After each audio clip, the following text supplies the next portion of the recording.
You're listening to the Reaching Japan podcast. My name is James Miyashita. So glad that you're here today. In this podcast, we cover updates and news about what's currently happening in our lives and ministry.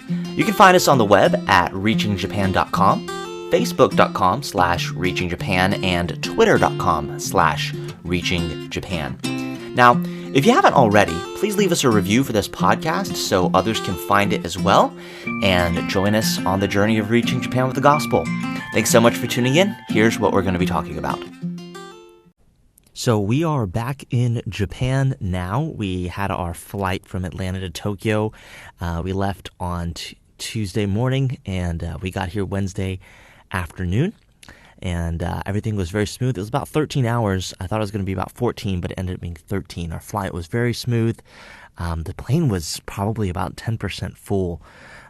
It was a huge, I think it's a 747. You know, in the coach section, they have three seats a row, 3 seats, and then another row, and then 3 seats, so 9 seats across in coach. But I think it was probably 10% or less full.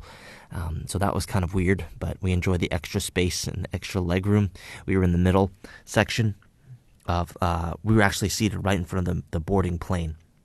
So we had window seats, and right as we got on the plane, we were towards the middle of the airplane. But we had a safe flight, and then from there we picked up. Once we landed, we went through all the quarantine measures. Right now, they're basically have the airport set up so you go through and walk literally all the way around the terminal, going from desk to desk where they check your paperwork and see if you filled out questionnaires and take samples. And it took us about 2 hours. I think we probably walked a mile or two just doing it. It was a big loop. We literally came out of the gate, took a right, and walked all the way around. They had everything roped off. And then we went from desk to desk to desk. Then finally, they gave us a piece of paper that said we had a negative test result after they checked and made sure that we had apps installed on our phones so they could track us and do all kinds of stuff because they asked us to do a 14-day quarantine. So after going through all that, we literally walked right by the gate again that we had just gotten off about 2 hours prior to that.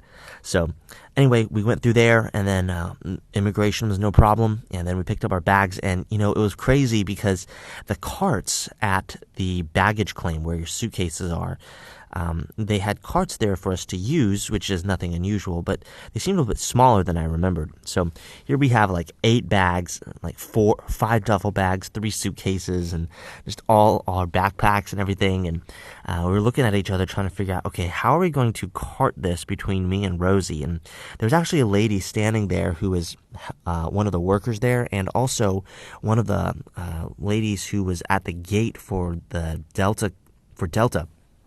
She actually came up too, and they said, "Hey, can we help you?" The lady from the gate, we had accidentally forgotten a phone on the airplane, so she was the one who ran back on the plane and found it for us and brought it back. So she recognized us, and then so they came and they carted. They pushed 2 of the carts for us. We had Amos in a stroller. I was pushing another cart. So these 2 ladies, one of them from the airline, another one just helped. They're like, "No, we're going to push this stuff for you. Okay, here we go." So they pushed it through immigration, and then through the rental car check-in, and all the way down to the van that would take us to the rental car store there. So, man, that was a huge help. The Lord provided that, and you know, I think the Lord knew that we would need that, and He did that for us. So from there, we drove about 4 hours to Nagoya, and we're in our small apartment that we're renting for the next 6 weeks while we're in quarantine. So we are super duper excited to be back, and we are really enjoying the food. And so we are looking forward to continuing to learn about the city. We do have a little bit of mobility, but we're still technically under a 14-day quarantine, so we finished that up on September 15th. And so we will be communicating with you as we always do, but please continue to pray for us. We're trying to get over jet lag right now. The boys are doing okay, but in the middle of the night, they wake up, once every 1, 2, 3 hours, And yesterday, Amos woke up, I think around 5 a.m., because that would be about 3 p.m. Eastern time. And he just stood there super out of it. He just standing there, dazed.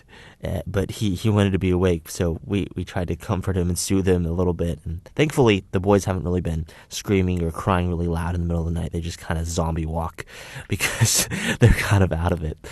But anyway, we are super excited to be in Nagoya now, and looking forward to see what the Lord has for us in store in the days ahead.